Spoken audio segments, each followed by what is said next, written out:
A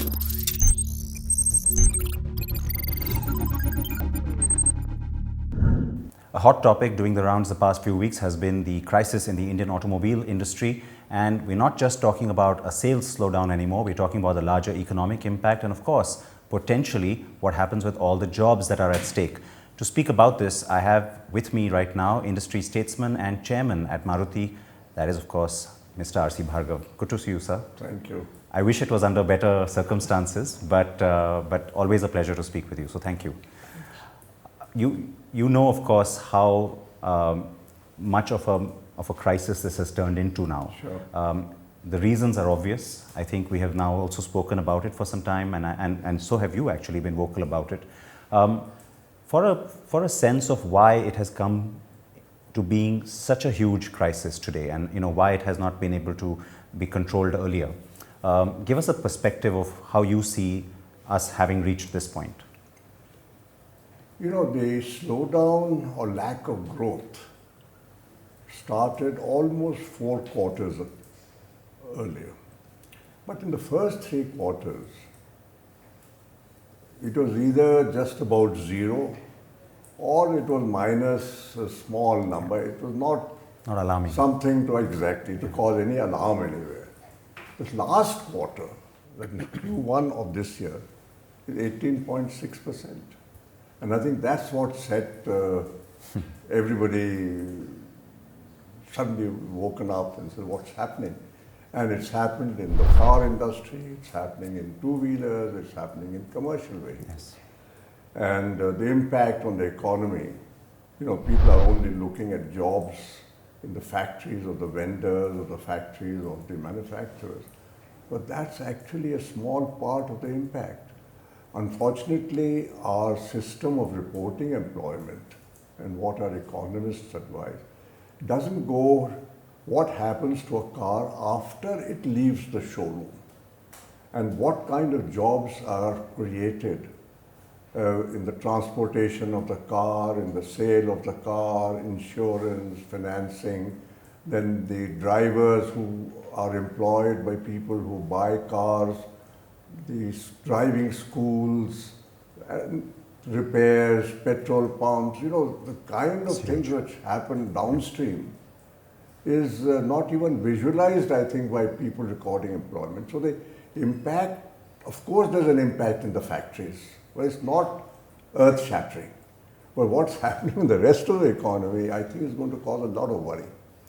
One of the things which has been striking many of us in the past as well, and as you mentioned, the first 3 quarters when things were dull, I think the tendency was to approach it as, oh, this is cyclical, this happens, sometimes you're down, sometimes you're up, and it has happened in the past decade. We've seen it happen a couple of times.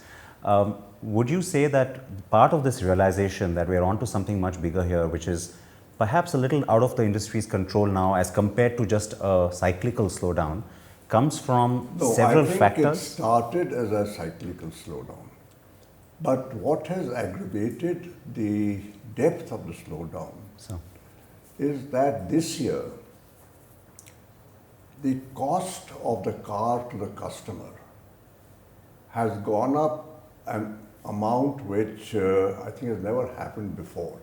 And that's happened because a number of regulations, a number of changes in various governmental things, state, center, different agencies, insurance, have all come together in 1 year.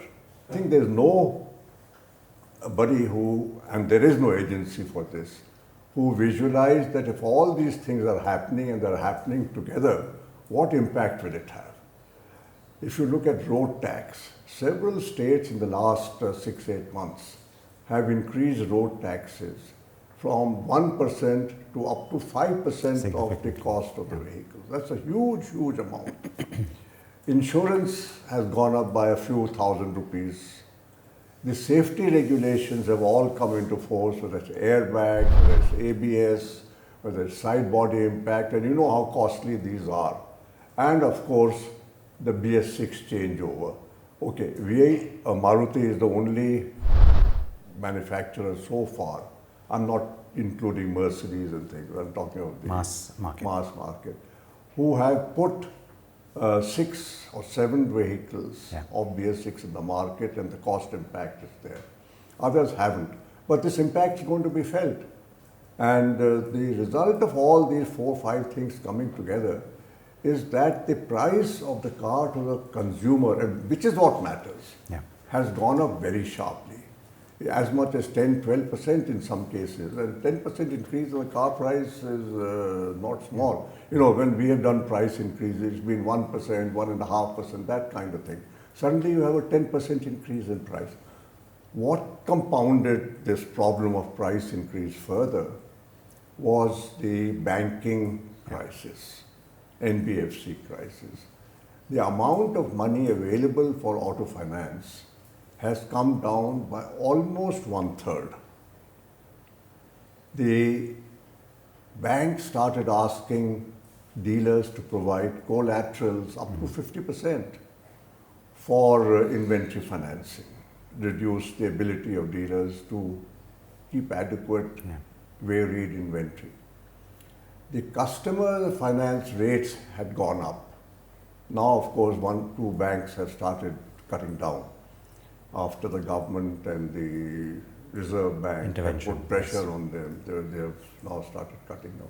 The interest rates went up. The amount of deposit which the customer had to make went up. Indian customers, the bulk of them, are not people who have fat wallets and a lot of surplus lying around at home. They are, in most cases, more or less marginal buyers. Yes. And for them, if you just add all these together, it makes it unaffordable. And I think that's the real reason of what this last quarter has witnessed and what's happening. What you've described, sir, is a situation which is, of course, as you mentioned, compounded by several factors. It's also not one that we're going to be easily able to climb out of. It's quite a deep hole now. Given that scenario, in the context of, I know the appeal that was made by the industry leaders such as yourself to the government last week,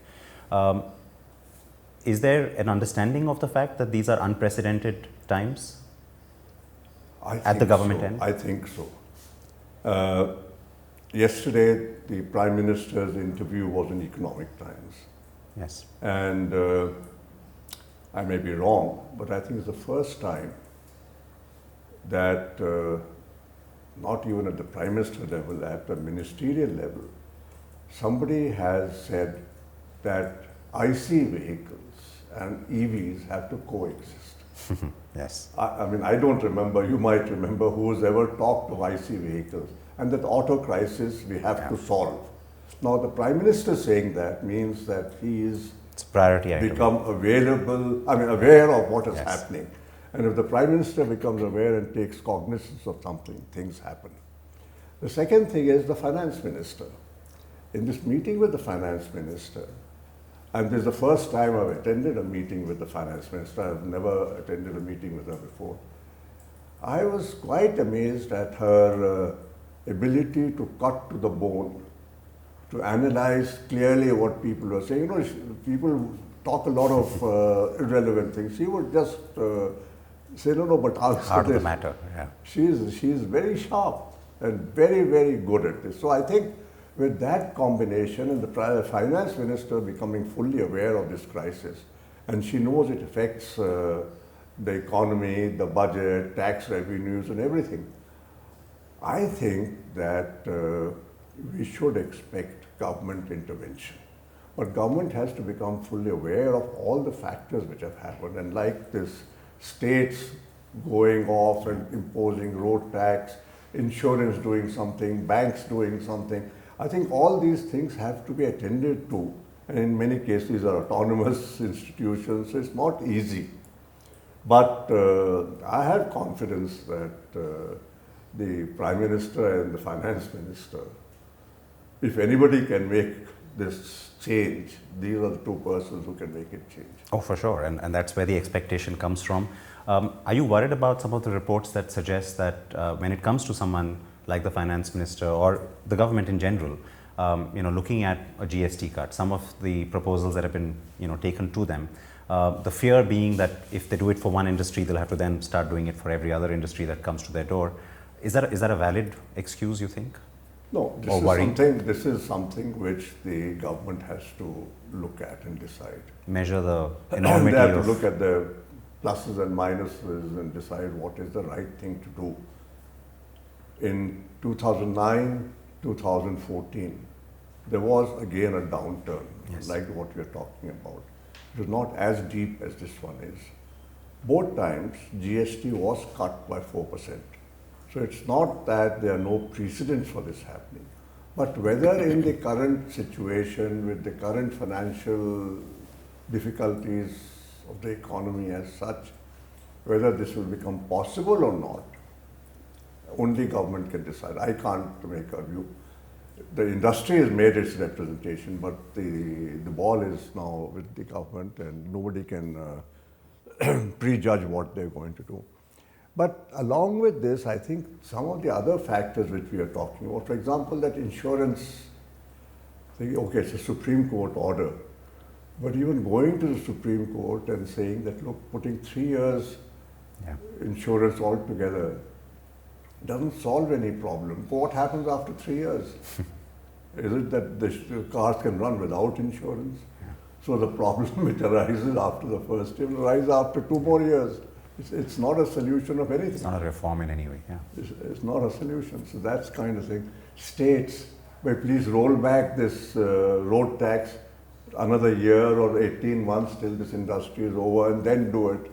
I think a little nudging to the states to, it's not that take it away, but just don't let it all come together. It was all in the aftermath of GST implementation anyway that some of these other taxes went up. They proposed increase in registration charges. Okay, it's still a draft. It can be deferred till the crisis is over. So there are many things which can be done even without cutting GST. Whether government does GST or not, I won't speculate, and I don't think anybody should try and speculate on a government decision on a GST matter. On the consumer side, there has been, of course, as you mentioned, a lot of apprehension and therefore a lot of confusion as well. Some of it comes from the fact that, just the sheer prices have gone up and that holds them back. The other side of it is also a lot of this confusion that comes from perhaps, a little bit of misinformation, lack of awareness when it comes to matters like BS6.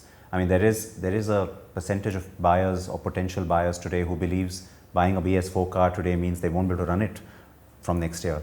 How do you address that side of the fence sitters being able to make purchase decisions? In our case, where we have introduced BS6, we find that the BS6 models, even at higher cost, are accepted by the customers, and we are able to manage that along with the BS4. And can be driven today. That's the other confusion. But the vehicle where we're having a problem so far has been the BREZZA. Yes. It's a diesel car. And we have announced that the diesel BREZZA will not be carried over to next year. And there's just a possibility, or I'm told it's happening. People think that the BREZZA as a model will disappear. It's not true. Well before the end of this financial year, we will have a petrol BREZZA in the market. Yeah. I don't think customers are aware of that. And when there's a petrol BREZZA in the market, all the fears people have that this model will go away, spare parts will not be available, service will not be available, and it's a defunct model, and so is not valid. Yeah. So I think people need to know, and we probably slipped up on this. I think that people need to know that there's a petrol BREZZA coming around, which is exactly the same vehicle except petrol engine. And not phasing out the model. Yeah. We're not phasing out the model. That's the main thing. And to give confidence on the diesel also, we have extended the warranty on the BREZZA to some 5 years or something, so that people don't feel worried that this car will not work or something like that. So this kind of actions are required. A lot of actions are required by the companies themselves. There have been certain sources, I won't quote anybody right now, but a lot of people who have been in the industry in the past, some people from the government quarters as well, or the bureaucracy more so, who have also suggested that those who are reluctant, unlike Maruti, to start to launch these BS6 models quickly to allay some of this confusion and the fears. They're still not doing it, and they're not doing it in the interest of their margins. Is that a fair argument? I mean, given the fact that the industry is in such a bad state, margins I don't think is the only worry anymore. I really don't have knowledge on this. But the reason for not launching a BS6 until the deadline, need not be margins only. Yeah. And I'm not sure margins as such get affected in BS6, because you do increase the price of BS6. Correct. But also the availability of the BS6 model in time to launch well before the deadline is another issue. And if the company hasn't been able to change its BS4 model into a BS6 model, how does it launch it? So I don't know which of these arguments is valid for which company. So, but see, we have how many, 16 models or something. Now, there's no way I could have It's got to be gradual. done it all together. Yeah. So we had very little options in this matter. And we have started BS6 almost from the beginning of this financial year. Correct. And we have got 6 models going, and which covers maybe 70% of the volumes of petrol cars. And you'll gradually because continue diesel cars to do in that. any case won't get converted. So of the petrol volume, about 70% is already covered. So and it doesn't that way affect margins, at least. I don't. I have to ask you about this diesel question as well. I mean, I know in April when you made the announcement about how from next year you'll move away from diesel, unless there's a demand for those vehicles. From 1.3 litre. From the 1.3. It created, of course, I know the perception that you would move away from diesel. What is your personal view on what happens with diesel from here on? Because that's another factor that's created confusion in the consumer's mind. People who like diesel cars want to buy one, but now don't know if they should. See, diesel after BS6 will be as clean almost as a petrol car. So on the emission side, very good. Nobody should have any worries that diesel BS6 is an unclean car. The cost will go up. So that's one more of the than factors. a petrol. With quite a lot. Yeah. So the customer has to worry about the cost factor of a diesel car and whether it's worth buying or not. The third factor is the Supreme Court's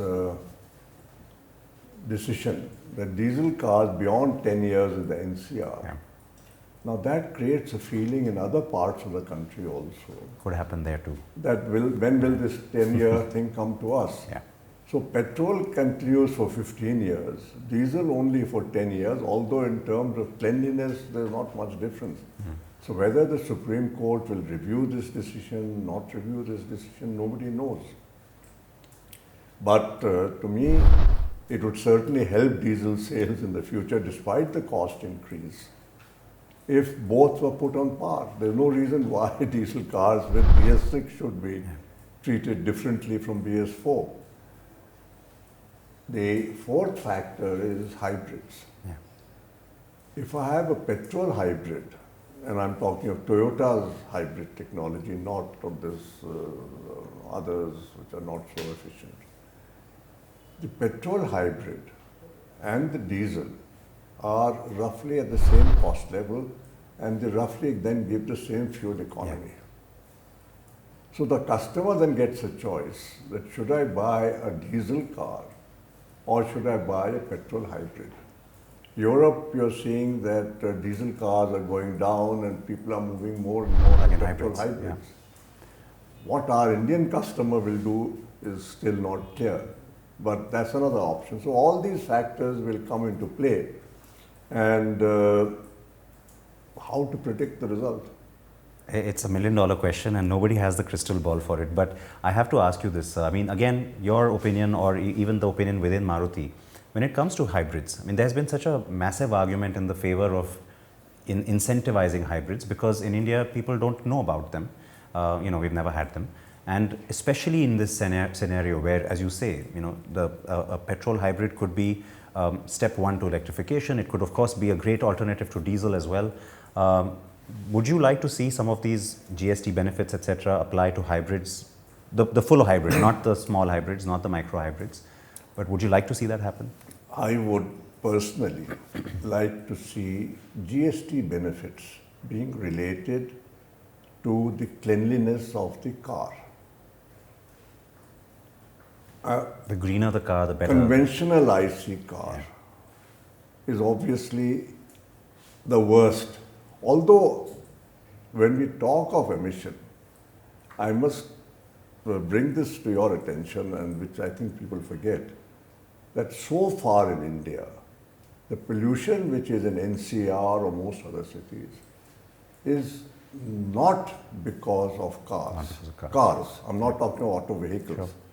Cars is 2%, 2.2%, by one study of the ITI, 3% or something by TERI. Yes. So it's not that, but still, let's still talk of cleanliness of cars. The easy target. It's an easy target. And always has been. I believe that hybrid cars, if they give you 25 or 30% fuel efficiency, it means they're reducing the need to import by 25 to 30%. It's not just an emissions thing. It's not emission alone. Which is, to my mind, at the current stage of our industrial development, reducing oil import is a more important objective than reducing car pollution, because the car pollution has yet to reach worrying levels. We shouldn't let it reach there. It won't. With BS6, it becomes a much better situation. So hybrid should get a duty cut. CNG should get a duty cut, because that completely eliminates oil. It uses gas, for which we have more gas in India, but which we have also contracted, and there's a global surplus of gas. Yes. It's a clean fuel. So why government is not looking at both these options? Because electric vehicles will come. They have to. I mean, at some point of time, electric vehicles have to, but the timing has to be looked at. And this is not the time when you're going to have mass acceptance by the customer of electric vehicles. It's not going to happen for the next few years. So in this intermediate period particularly, you must push CNG and hybrids to reduce oil import. Not talking of emission, reduce oil imports. So GST cuts on both these, I think, are very, very important. Maruti is well placed to address both these areas as well. So both from a consumer demand perspective, as well as CNG cars can be made by anybody. Oh, sure. No. The technology is common. Universal. No, but you've had a lot of CNG models, factory-fitted models already out there, and a lot of individuals are buying these as well. Almost 40-50% is the volume increase in CNG cars in the last 2 years. Absolutely, and with also, you know, the fact that you have now invested in batteries in Gujarat as well, along with those your are partners. For hybrids. Yeah, so you're also therefore well placed for hybrids. Would that strategy... Technology is still largely with Toyota. Sure. But Toyota and Suzuki are Is your working, partner on this? Would you say that strategically for the company, regardless of what happens with incentivizing or policy, or of course macroeconomic economic factors, would you say that the strategy for Maruti going forward would be to stress on CNG and hybrids in the short term? We are certainly, government is stressing on CNG, by the way. You heard the petroleum minister, he's opening 10,000 more outlets. Sure. The Prime Minister opened a whole lot of new tenders have just been awarded as well. CNG. Yeah. So I think CNG is accepted by the government now as a fuel for transportation. And in most things we follow government policy. So here also I think we want to follow. The reason I say it's GST cut is not because the cars won't sell without GST cut. They're selling even now. But then you incentivize the customer. They'll sell more, but there's a different reason for it. There's a whole lot of retrofitting of CNG happening in the market. Those cars in the market are substantially cheaper than the factory-fitted cars. Largely because people don't pay taxes and duties, and the safety of the CNG retrofitted can't be guaranteed.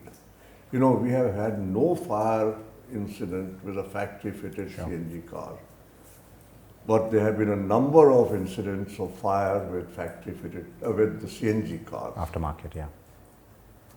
So the logic stands. All the retrofitting is done by imported parts. You want make in India. How do you do make in India if you allow all these cheap, under-invoiced parts to keep coming in? That's a very valid argument, and I certainly hope... It's not CNG cut just because I want a cheaper price for the customer. Of course I want a cheaper price for the customer. No, but it's good for the customer. Moves it to the organized side of But things. beyond that, I want that I should make CNG kits in India. I should get volumes of manufacturing so that costs of production of CNG kits can come down. The safety level of CNG cars can go up. And that's probably even more fair for the consumer to pay attention to. This is all in the consumer's interest. Yeah. All right, sir. I know we have to wrap this up. I have to ask you one last thing. Sort of a summary of sorts, but more importantly, I think in terms of where the industry goes from here. Yes, we are encouraged by what has now been said by the Prime Minister, and so like you said, let's hope something does happen by way of incentives for or some policy decision. But assuming that doesn't happen, or whether it happens or not, we don't know. Have we seen the bottom? You think July was the worst month? I think revival in the sense of positive growth will probably start from the third quarter of this year. Third or fourth quarter, partly, to be honest, because of the lower base effect. Yeah. Last year's base was low for the third, fourth quarter. But after the fourth quarter, when we get into BS6. 2021, this BS6, BS4 problem will be over. Many of these increases in prices, if they've been rolled back or things, they will come only gradually. I think the realization is dawned that somebody should see that all things don't come together and give a customer a bad message. True. So I think all of these will happen. So next year, in any case, I am very hopeful that 2021 will certainly see a fairly strong revival because there's a lot of pent-up demand.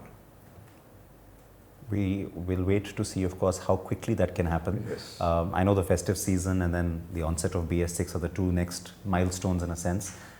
I do certainly hope what you have said today, and of course what you also said last week in your meeting, does bring around some sort of, some change at least. The industry is waiting for it, I know. All the very best to the industry as well as Maruti for this, sir, and thank you for your time today. Thank you.